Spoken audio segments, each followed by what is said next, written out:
Julia Compañ, directora general del IBACE. En primer lugar, muchas gracias por atender la llamada de aquí Medios de Comunicación y, bueno, vamos a intentar hablar un poquito de la labor importantísima del IBACE en cualquier momento y, sin duda, ante la que se nos viene encima ahora a toda la sociedad, que parece que, por suerte, y tocamos madera, la derivada sanitaria de esta crisis está empezando a remitir, nos vamos a preocupar ya más de la derivada económica. En ese sentido, desde el IBACE me imagino que la labor fundamental siempre es la de apoyar el sector productivo y en este caso industrial de la Comunidad Valenciana. Bueno, hola, saludar en primer lugar y después es todo un placer atenderos y os agradezco de verdad que, bueno, pues que me facilitéis esta entrevista porque así podemos dar a conocer qué es el IBACE y qué es lo que hacemos. Así que muchísimas gracias. Efectivamente, IBACE, su propio nombre lo dice, ¿no? Es el Instituto Valenciano de Competitividad Empresarial y, por tanto, todas las funciones que desarrollamos tienen un único objetivo y es ser de utilidad, ser de ayuda para mejorar la competitividad de las pymes. Sobre todo nosotros nos centramos en las pymes, las pequeñas y medianas empresas, que como todos sabemos, bueno, pues es la mayor parte del tejido empresarial valenciano son estas pymes y que quizás son las que más atención necesitan. El IBACE se centra desde distintas vertientes, ya sea internacionalización, el tema energético, el tema de innovación y el tema de suelo industrial para todos los servicios son de atención a las pymes, ¿no?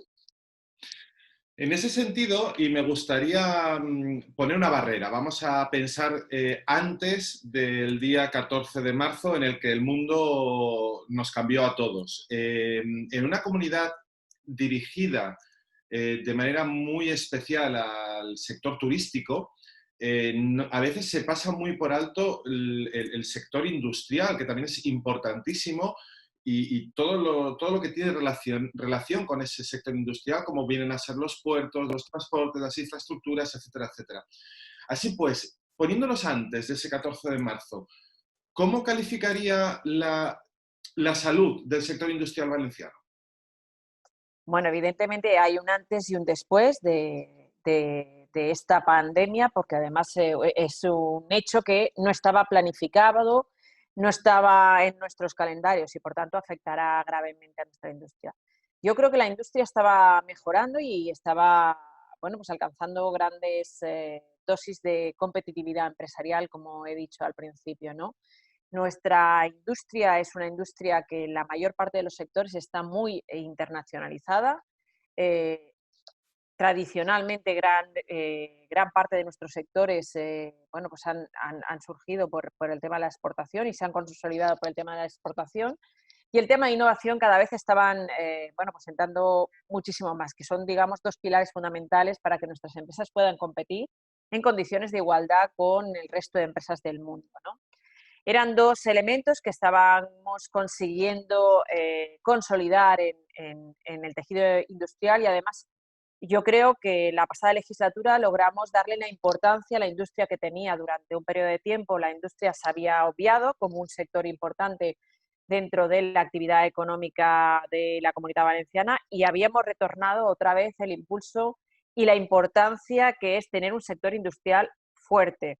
Un sector industrial fuerte precisamente para cuando venga estas crisis, porque son sectores que aguantan mejor que otros sectores, bueno, pues las crisis. Esta es una crisis inesperada y, digamos, inédita, no tiene precedente, pero sí que aguanta mejor porque, por ejemplo, bueno, pues en el tema laboral, que tan importante será, pues suele, bueno, pues conservar más los puestos, son puestos indefinidos, son puestos de mayor calidad y si además hacemos que esta industria sea innovadora, pues habitualmente los puestos, pues como digo, no tienen tanta temporalidad y son puestos de calidad, bien remunerados y además con buenas perspectivas de desarrollo para las personas que ostentan estos puestos.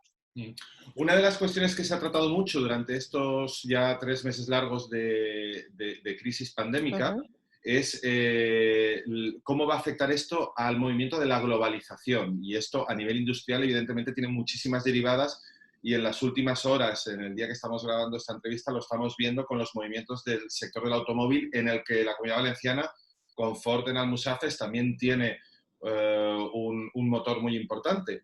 Pero usted me decía antes que sobre todo trabajan con pymes. En un mundo globalizado, ¿qué tienen que aportar las pymes y qué peligro corren las pymes cuando compiten con grandes conglomerados, con grandes empresas? Bueno, habitualmente un elemento o un defecto que se le achaca a las pymes es precisamente su tamaño, porque las pymes no acceden con la misma facilidad que las grandes empresas a departamentos de innovación o a la internacionalización o a la propia financiación de la propia empresa. Eso es así, pero es bien cierto que bueno, pues existen mecanismos para garantizar que esa pyme, cuando actúa en el mercado exterior, pueda actuar pues como si fuera una gran empresa, a través de consorcios, colaboraciones con otras empresas. Pero precisamente cuando actúa en el mercado exterior, por eso nosotros tenemos una red, por ejemplo, de agentes a lo largo de todo el mundo para ayudar a nuestras empresas a exportar, ¿no? Y otra serie de servicios que les ayudamos a incorporarse a otros mercados distintos, ¿no? Son los servicios y las ayudas que nosotros tenemos para la internacionalización. Pero las pequeñas empresas frente a las grandes empresas tienen una ventaja y es su flexibilidad, su adaptación. Es decir, en estos momentos de crisis ellos tienen más, pueden adaptarse mejor al nuevo contexto, pueden adaptarse mejor a cambiar su producción, pueden adaptar mejor su equipo de personal. Que sí, esa es su principal ventaja frente a las grandes empresas. Otra de las grandes ventajas que tenemos para las pequeñas y no teniendo estas multinacionales que se instalan es que las multinacionales, bueno, pues todos sabemos que no tienen ningún problema, ningún apego en marcharse. Su cuestión puramente, bueno, pues son los números, como decimos popularmente, y cuando esa rentabilidad no está en determinado país, pues no tienen ningún apego. Las empresas valencianas, las pymes valencianas, tienen apego en su tierra y una de las grandes diferencias es que ellos, al igual que el gobierno valenciano, comparten el objetivo por sacar esta comunidad adelante y, por tanto, muchas de estas pymes se implican. Y lo hemos visto en la crisis, que se han implicado precisamente en la producción de material sanitario porque era necesario. Para ahora en estos momentos sí que puede formar parte de su, digamos, de su negocio, ¿no? Pero en aquellos primeros momentos era básicamente para abastecer a la Generalitat Valenciana de esos materiales que era difícil encontrarlos en el mercado.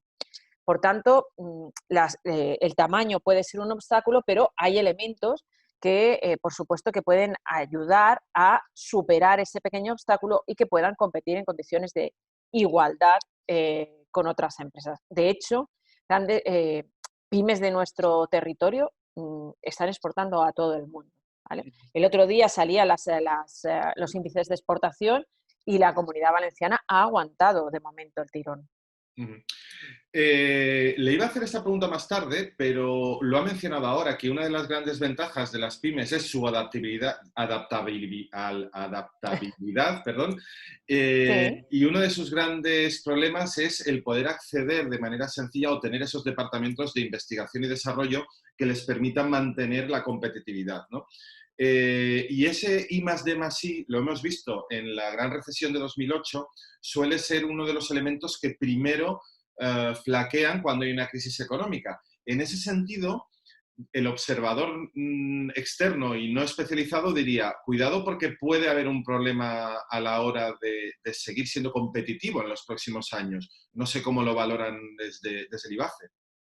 Bueno, pues desde el IBACE pensamos que fue un error en la crisis del 2008 reducir la inversión en I+D+I y lo que aspiramos es a no reproducir esos errores porque sabemos que lo fue. Y lo que aspiramos es a mantener las ayudas que nosotros, tanto ayudas directas para las pymes como a través de infraestructuras de innovación básicas para estas pymes, porque como sabemos, estas pymes no suelen tener un departamento propio y para eso contamos con por ejemplo, con una red de institutos tecnológicos, con 11 institutos tecnológicos muy pegados al territorio y muy próximos a la empresa, porque además en la legislatura anterior lo que les pedimos es que cada vez se acercaran más a las empresas valencianas para hacer posible esa innovación.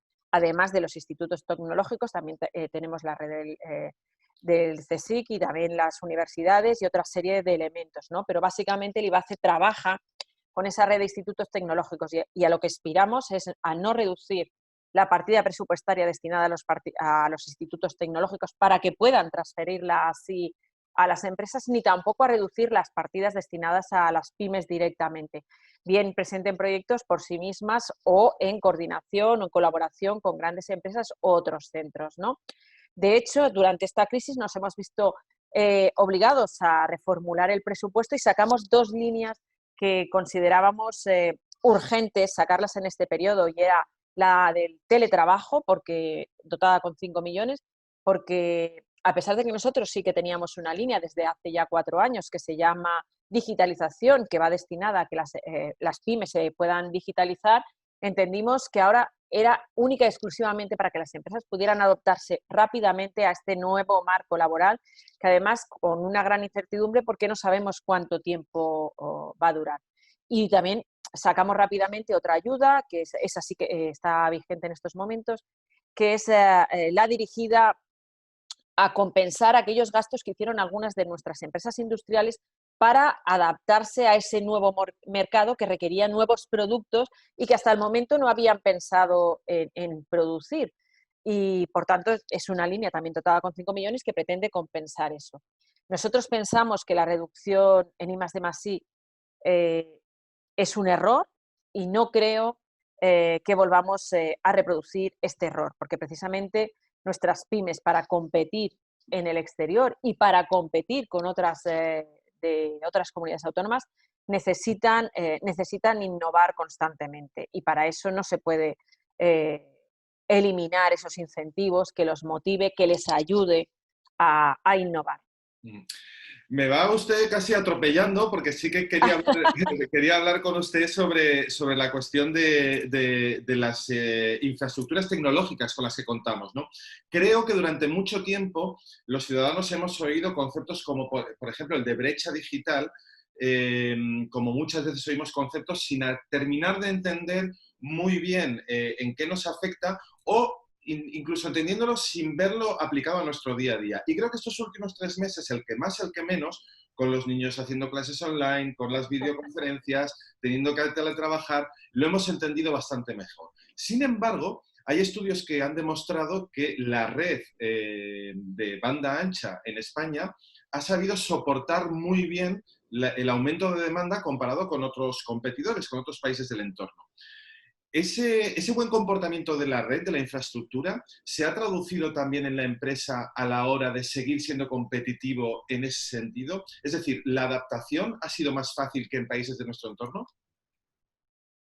Bueno, las pymes valencianas no tienen un alto grado de digitalización, ¿vale? Una cosa es la conexión a banda, a banda ancha o a Internet, y otra cosa es que la empresa tenga sus procesos digitalizados y su conexión. La digitalización va más allá de dotarse de un ordenador y de una conexión a Internet o de un marketing online o de comercialización a través de, bueno, de plataformas online, ¿no? Va más allá de eso, va más allá de dotarse de un CRM o este tipo de instalaciones. Nosotros lo que pretendemos es modernizar toda la empresa y que además esas primeros apuestas por digitalizar lo que trasladen es incorporar a nuestra empresa en la industria 4.0, es decir, que todos los unidades que forman esa industria estén conectados. ¿Para qué? Pues para reducir errores, para mejorar su productividad. Y eso exige unas grandes inversiones. Somos conscientes de que eso exige unas grandes inversiones y por eso primero optamos por la digitalización y después por unas ayudas específicas a Industria 4.0. He de decir que efectivamente la banda ancha sí que ha aguantado, pero que cuando hace apenas 4 años, cuando aterrizamos, sí que es cierto que las ciudades sí que disponían de esa conexión a Internet, pero no así en los polígonos, y nos vimos obligados a dotar de una línea para que los ayuntamientos optaran a líneas para que dotaran a esos polígonos de Internet. porque si nosotros subvencionábamos o les animábamos a las empresas a incorporarse a la industria 4.0, no tenía ningún sentido que no tuvieran acceso a Internet. Es cierto que muchas de ellas habían buscado soluciones por sí mismas, pero ahora la mayor parte de los polígonos sí que tienen fibra óptica, que era una de las demandas. Pero como digo, eso es el primer elemento base para que nuestras empresas estén lo suficientemente digitalizadas, ¿no? Afortunadamente trabajamos este tema también con los institutos tecnológicos y cada vez tenemos demostradores que hacen ver a la empresa qué medidas puede incorporar a sí mismo. Y junto a esas ayudas de digitalización también tenemos ayudas para los habilitadores digitales, es decir, para aquellas empresas que les van a decir, que les van a recomendar a nuestras industrias que pueden adaptar a su empresa, a su propia empresa, para mejorar esa productividad. Nosotros ya llevamos 3 años y sí que hemos notado una evolución y que cada vez más las empresas se interesan por los sistemas de digitalización. Y ya con la ayuda que hemos sacado de teletrabajo, pues la verdad es que es una ayuda que nosotros habitualmente dotamos de un plazo largo para que presenten solicitudes, de que va más allá de un mes, y en esta ha sido un periodo corto y de 3 semanas. Y bueno, las solicitudes que se han presentado, la verdad es que han sido más de las que esperábamos, ¿no? Y yo creo que eso demuestra el interés de nuestras empresas por ganar el futuro, por estar presente en esa nueva época que se nos avecina y que la tenemos ya aquí. No sé si hay posibilidad en ese sentido de sacar una segunda convocatoria de esa misma ayuda, ya que al haber más de las que han esperado, me imagino que habrá parte que se quede fuera, incluso parte de empresas que no hayan tenido tiempo de presentarse. Bueno, nosotros la convocatoria de Digitaliza, en la que se puede presentar por el tema de teletrabajo también, lo que pasa es que era específica, la sacamos todos los años, es anual, ¿vale? El problema, como siempre, es el del presupuesto. Yo no voy a lanzarles el discurso de la infrafinanciación de la Comunidad Valenciana, pero como no tenemos suficiente dotación, evidentemente nuestros presupuestos son inferiores y son inferiores para todo, para la sanidad, para nuestras empresas, para la educación, absolutamente para todo. Pero si es necesario, bueno, pues intentaremos buscar el presupuesto donde sea necesario, porque es cierto que el presupuesto del IBACE, que ya estaba casi todas las convocatorias publicadas en el primer trimestre, pues es cierto que quizá lo tendremos que reorganizar, lo tendremos que reestructurar y sobre todo de cara a los próximos años, las necesidades de nuestras empresas serán distintas a las que venían siendo en estos años pasados y por tanto nos tendremos que adaptar también a la nueva situación. Antes ha comentado usted de pasada que la industria valenciana se sustenta muchísimo sobre las exportaciones. Y en ese sentido creo que se puede trazar un paralelismo con la industria turística, que ha sabido aprovechar siempre muy bien las flaquezas de destinos competidores, ¿no? En los últimos tiempos, distintas cuestiones políticas en el territorio nacional han hecho que los puertos valencianos cojan más tráfico que el que solían tener y que algunas empresas incluso se hayan trasladado desde otras comunidades autónomas a la Comunidad Valenciana. En la situación actual, entendemos que de infraestructuras portuarias, aeroportuarias y de carreteras, a falta del famoso corredor mediterráneo, bueno, la Comunidad Valenciana es competitiva en cuanto a exportaciones, pero la nueva realidad a la que nos vamos a enfrentar, con movimientos, por lo menos hasta que no haya una vacuna, parece ser que vamos a poder tener movimientos restringidos cada cierto tiempo. ¿En qué punto sitúa nuestra industria? Bueno, evidentemente podemos entrar en una nueva normalidad, pero la normalidad no será completa o total hasta que no tengamos un antiviral o una vacuna. Eso no se va a producir y habrán restricciones. No obstante, el comercio entre países en estos momentos no se ha restringido. Recordemos que gran parte del material sanitario procede de China, ¿vale? Quiero decir, y ahora nuestras empresas que están produciendo ese material sanitario, por ejemplo, están exportando a otros países, sobre todo europeos, ¿vale? No fuera de esto. Pero sí que es cierto que la exportación no se ha restringido y no tiene por qué restringirse. Son productos, no son personas. Y por tanto, lo que vamos a hacer en IBACE desde el área de IBACE Internacional es reestructurar los servicios que hasta ahora veníamos prestando. Es cierto que hasta ahora se contemplaban las misiones inversas o las misiones directas en las que el personal o las propias empresas se desplazaban a los distintos territorios.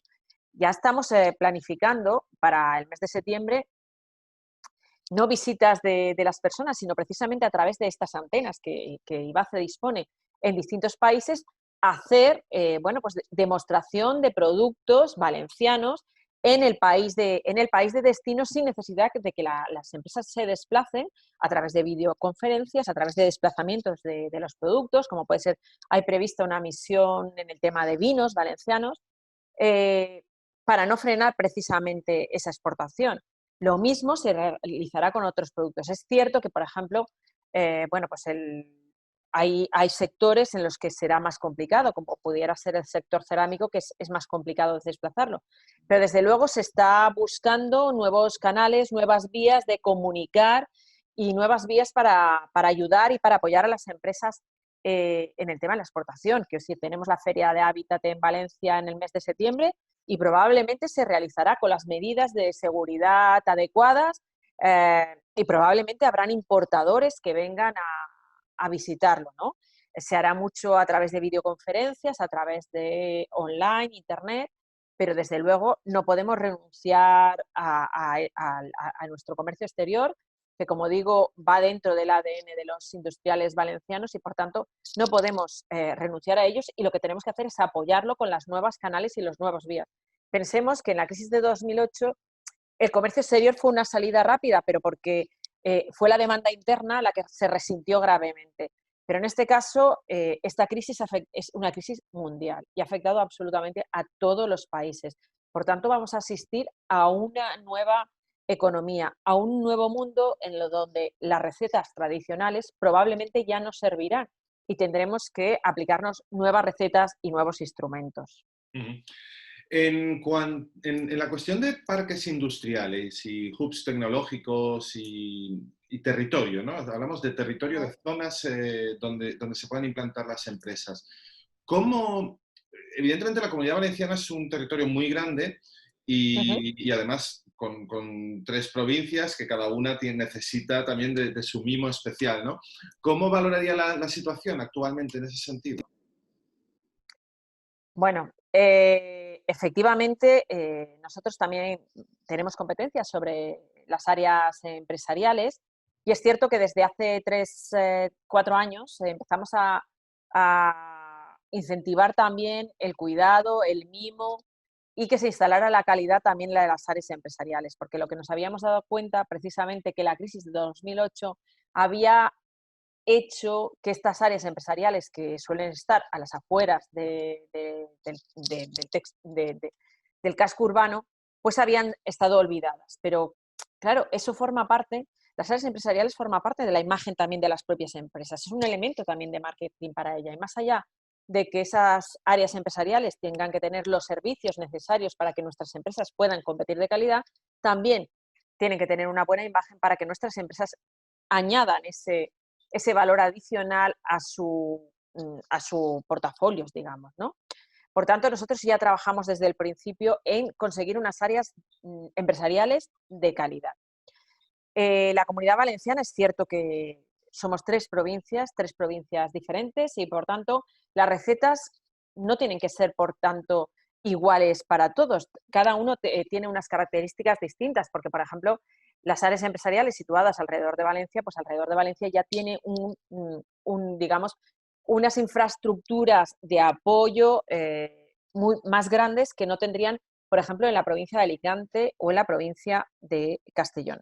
No obstante, a nivel de infraestructuras, como dices, terrestres y de comunicaciones, yo creo que la Comunidad Valenciana, a falta de ese corredor mediterráneo, que sí que consideramos indispensable, pues está bien comunicada. Es cierto que, bueno, que deberíamos de, bueno, pues igual que nos quejamos de la centralidad de Madrid, pues también deberíamos descentralizar gran parte de nuestras infraestructuras de innovación hacia otras partes del territorio. Y eso es lo que intentamos hacer desde que llegamos a la Consellería, o sea, descentralizar nuestros servicios y que las empresas se situaran en aquella parte del territorio que consideraran más oportunas, pero que es obligación de la Generalitat Valenciana hacer llegar esos servicios, esas infraestructuras de innovación a todas las empresas, estén situadas donde estén situadas. El criterio de descentralización es un criterio que desde la Consellería de Economía Sostenible especialmente tenemos muy en cuenta. Un factor de ventaja, por ejemplo, para nosotros precisamente es que los institutos tecnológicos estén ubicados donde está el sector al que apoyan, ¿no? Pero este tipo de infraestructuras yo creo que deberíamos extenderlas y así lo hacemos a través de, bueno, pues distintas seminarios, conferencias. Intentamos eso, extender y que llegue a cualquier parte del territorio porque, como digo, las empresas, igual que las personas, tienen derecho a decidir dónde quieren ubicarse. Claro, en ese sentido se lo iba a preguntar precisamente porque históricamente sí que es verdad que hay una tendencia a hablar siempre del cap y casal, ¿no? Y creo que en todos los sectores los habitantes de la periferia valenciana, y hablo de Castellón y de Alicante, nos hemos sentido a veces un poco marginados. En ese sentido, hasta dentro del plan que tienen de apertura y de descentralización, ¿hasta dónde han llegado y cuánto camino falta por recorrer?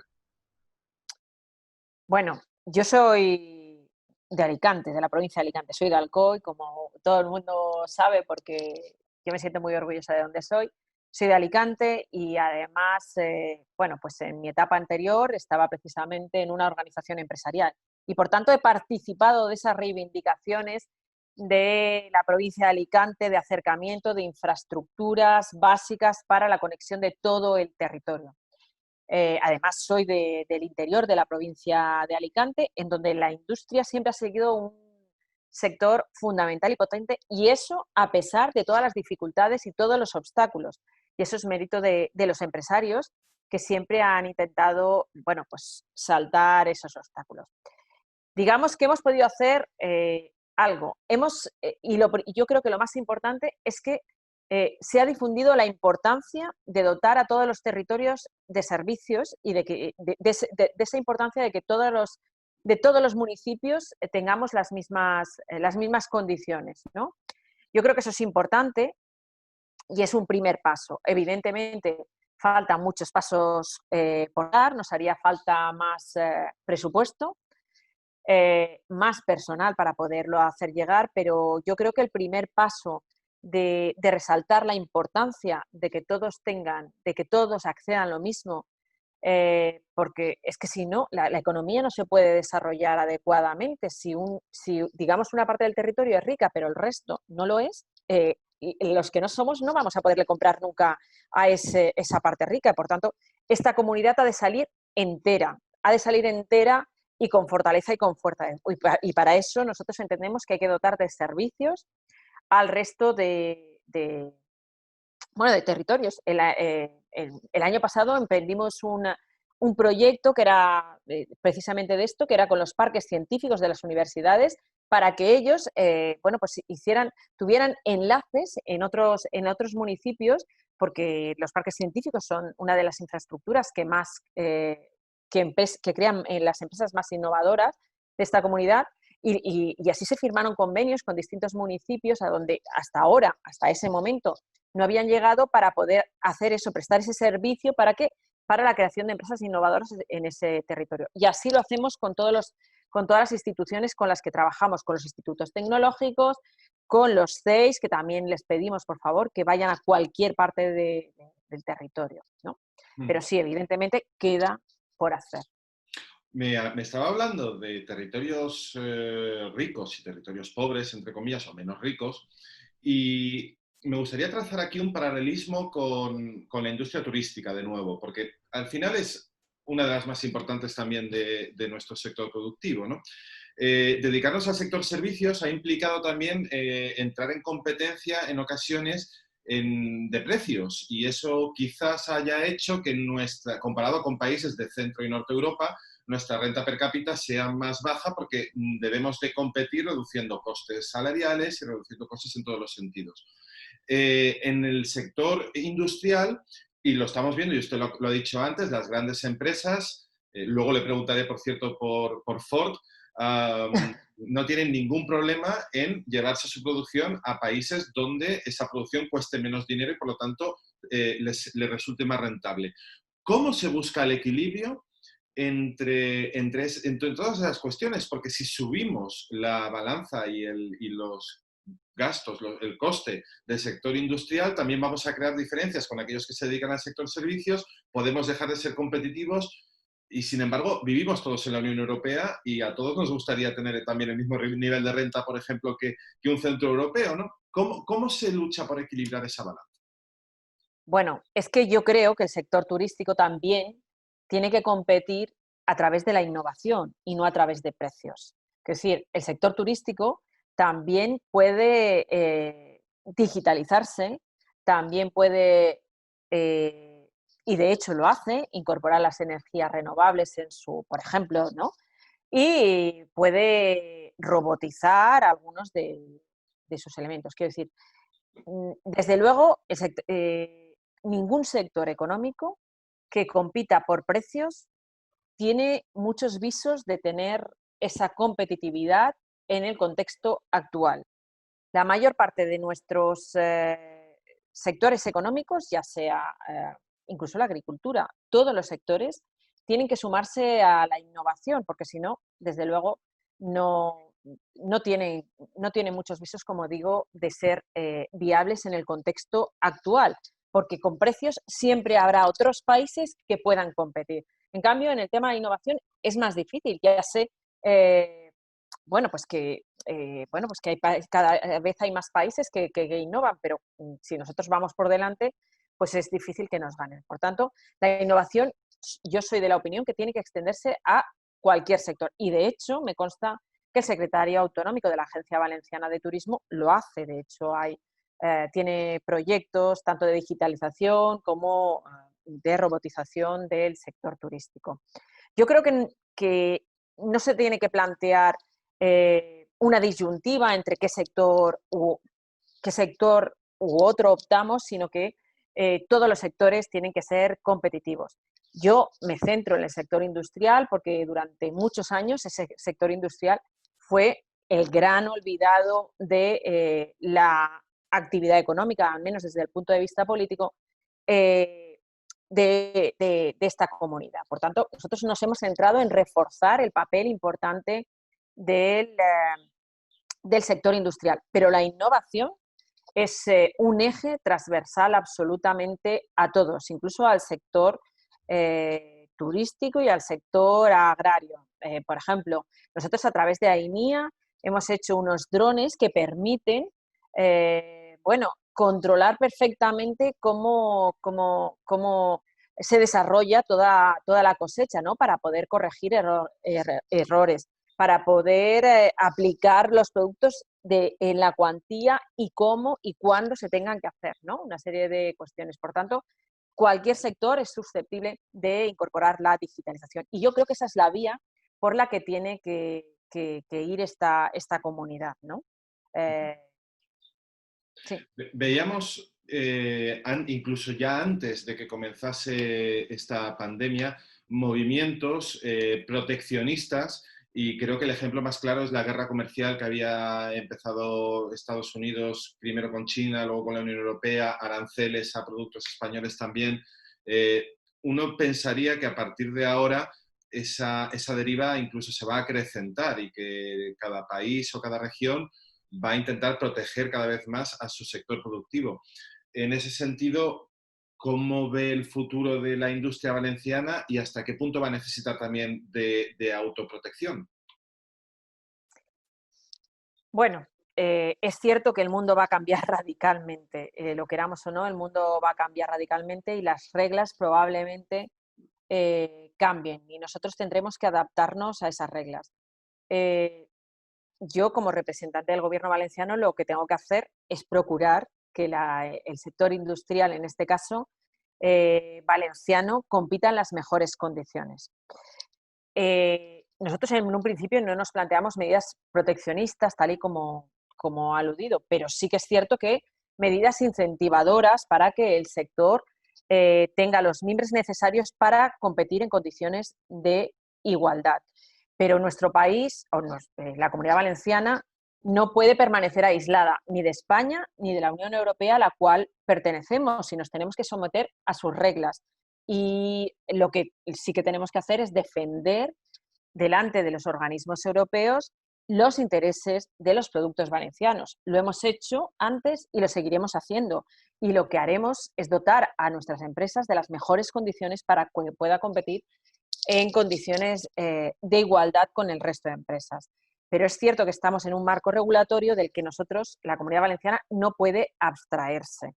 Por tanto, estas medidas proteccionistas que durante un tiempo ha adoptado determinados gobiernos con los cuales, por supuesto, no comulgamos, pues nosotros lo tendremos que hacer en el seno de la Unión Europea en la cual nos encontramos. Ahora bien, dentro de la Unión Europea defenderemos con la máxima rigor y con la máxima fuerza los intereses de las empresas valencianas, así como intentaremos eliminar aquellos impedimentos o aquellas certificaciones que en algunos países se están imponiendo con tal de que los productos no lleguen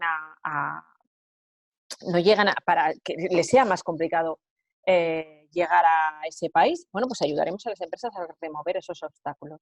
Yo creo que me voy a salir un poquito de lo que es su campo de trabajo, pero sí apoyarme en su experiencia, porque creo que es muy importante ahora también hacer desde los medios y desde las instituciones una labor didáctica incluso, en el sentido, se lo digo, de que, claro, los mensajes populistas en momentos de crisis pueden calar muy hondo, pero creo que también es muy importante explicar que la autarquía ya se ha probado en muchas ocasiones y en muchos lugares y nunca ha funcionado, y no creo, y corríjame si me equivoco, que un sistema de autarquía en la Comunidad Valenciana, en España o incluso a nivel de la Unión Europea pudiese funcionar e incluso pudiese generar beneficios para nuestras industrias. Pues no, efectivamente no. Comparto que los mensajes demagógicos en estos momentos calan muy fácilmente, porque también hay que comprender que las personas están en un momento complicado. Algunas ya han perdido empleo y otras lo van a perder en un contexto económico que la incertidumbre es la gran incertidumbre que existe en estos momentos en, en la economía, ¿no? Y eso es el peor enemigo que tiene el desarrollo económico, la incertidumbre, porque el desarrollo económico lo que requiere es seguridad jurídica y certidumbre, y en estos momentos eso no existe. Yo entiendo el desespero de las personas, lo entiendo perfectamente, porque cuando uno no tiene expectativas o esas expectativas se le han cortado, de repente no sabe qué va a ser de su vida, ¿no? Y por tanto es muy fácil caer en estas frases que además son muy sencillas, son mensajes muy cortos, muy breves y que calan rápidamente. Pero desde luego no es la mejor solución, porque nosotros necesitamos los mercados exteriores, nuestras empresas necesitan vender también al exterior. Por tanto, si nos cerramos nosotros, solo nos podremos comprar a nosotros y eso no es suficiente, no es suficiente. Cuando nos incorporamos a la Unión Europea, eso hizo, además, que era un incentivo para que nosotros nos incorporáramos a esa nueva modernidad y no nos instaláramos en una economía vieja y caduca. Pues ahora ocurre lo mismo, nosotros no nos podemos quedar ensimismados, sino que tenemos que conocer otras cosas, otras culturas, tenemos que conocer otras necesidades que hay, otras necesidades de productos en otros países o necesidades de otros servicios. Y por tanto, no nos podemos encerrar en sí mismo. O sea, el turismo, estamos viendo que sin que los turistas extranjeros vengan, este año va a ser un problema. Va a ser un problema para el sector.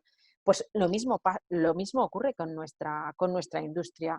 Nuestra industria tiene que salir, pero ha salido ahora y ha salido siempre. Y por tanto, no podemos, esa no es la manera de salir adelante de una crisis. Como digo, se sale adelante con productos mejores, de más calidad y con ganas y con horas de trabajo y con esfuerzo. Yo creo que eso a nuestros empresarios no les falta. Y desde luego a la Consellería de Economía Sostenible no va va a poner toda su energía pero no solo digamos que los directivos, sino que el personal, los funcionarios, el personal laboral que trabaja, sabe que en esta nueva etapa se van a convertir en los sanitarios de nuestro sistema económico y que, por tanto, van a tener que dar lo mejor de sí mismos. Y yo creo que en esta crisis ya lo han demostrado. Hemos continuado funcionando y trabajando con normalidad y, como digo, lo que tenemos que hacer es ayudar a nuestras empresas, pero no cerrándonos. Cerrándonos no es la vía. Le había dicho antes, y ya para ir cerrando, que le iba a preguntar por Ford, pero no le voy a pedir el ejercicio de pitonisa y decirme qué va a pasar con la industria automovilística en el futuro más próximo, pero sí que me dé su punto de vista desde la economía y la industria sostenible a la que todos nos debemos de dirigir. Creo que mucha gente está viendo ahora también con el episodio protagonizado por Nissan, se está preguntando si no ha habido demasiados vaivenes en la política respecto a la automoción, que si los motores diésel sí, que si los motores diésel no, que si impulso al coche eléctrico, que si ahora lo freno, que si cierro el centro de las ciudades, que si no lo cierro. Todas esas indefiniciones al final es evidente que no ayudan a que una industria se posicione, pero sí que es verdad que a largo plazo y viendo cómo está derivando el mundo, tenemos que derivar a industrias más sostenibles. Y en ese sentido, Ford y cualquier otra industria automovilística que se quiera implantar en la Comunidad Valenciana, ¿a qué se tiene que atener realmente? Bueno, Ford y cualquier industria tiene que ser sostenible y tiene que cuidar sostenible, pero nosotros hablamos de las tres vertientes, o sea, tiene que ser sostenible medioambientalmente, por supuesto, tiene que ser sostenible porque quiero decir, tiene derecho a obtener beneficios, porque si no, no es viable y desaparecía la empresa, pero también tiene que ser sostenible desde el punto de vista social. Por ejemplo, tiene que respetar la igualdad de sus trabajadores y sus trabajadores, ¿no? Elementos muy esenciales. Nosotros, entre todo, optamos por empresas que sean sostenibles y en ese sentido, nosotros tenemos dentro del IBACE una oficina de atracción de inversiones y esa oficina de atracción de inversiones, para que se inicie su tramitación de su expediente, que al final es una agilización de plazos, lo primero que tenemos que exigimos es que sea sostenible, que sea sostenible. En cuanto al tema de Ford, evidentemente es un tema que nos preocupa, porque no, más allá de los puestos, 7.000 y pico puestos directos, son los puestos indirectos y la industria auxiliar que está alrededor de ellos. Entonces, eso es un bache tremendo porque desaparecen muchos puestos de trabajo, evidentemente, pero la industria automovilística hace mucho tiempo que sabía que el sector de transporte es uno de los sectores más contaminantes y, por tanto, que como cualquier empresa tiene que adaptarse a los nuevos tiempos. Uno de los grandes retos en estos momentos del mundo, aparte de la pandemia por el coronavirus, es el cambio climático. Esta pandemia no tiene que hacernos olvidar que el gran reto que tiene la humanidad es el cambio climático y que tenemos que dictar todas las normas posibles y un máximo esfuerzo, y desde ya, para combatir ese cambio climático. Por tanto, el sector de transporte ha de adoptar las decisiones necesarias para luchar también contra ese cambio climático. Y lo tiene que hacer rápido, porque no hay tiempo para la lucha contra el cambio climático. No hay tiempo, ya estamos en tiempo de descuento. Y por tanto, Ford sí que ha sabido y va a sacar un modelo nuevo próximamente en el que tienen depositadas grandes confianzas, un modelo que se adapta a esas nuevas necesidades de los consumidores, porque los consumidores también cada vez somos más conscientes que además de consumir un producto, ese producto tiene que cuidar de nuestro medio ambiente, porque como todo el mundo dice, no hay planeta B y por tanto tenemos que cuidarlo. Por tanto, el sector del automóvil no puede abstraerse también de ese cambio de tendencias en los propios consumidores. Y si quiere hacer un producto atractivo, tendrá que adaptarse a las nuevas demandas de los consumidores. Y nosotros lo que le exigimos a nuestras empresas es que no contaminen medioambientalmente, pero que también sean respetuosas en el ámbito social y que aporten, pues eso, bienestar social a todas las personas que vivimos, porque desde la Consellería de Economía Sostenible decimos que la economía lo primero que tiene que mirar y cuidar y mimar son las personas, o sea, el desarrollo económico no será tal si no conseguimos mejorar la calidad y el bienestar de las personas.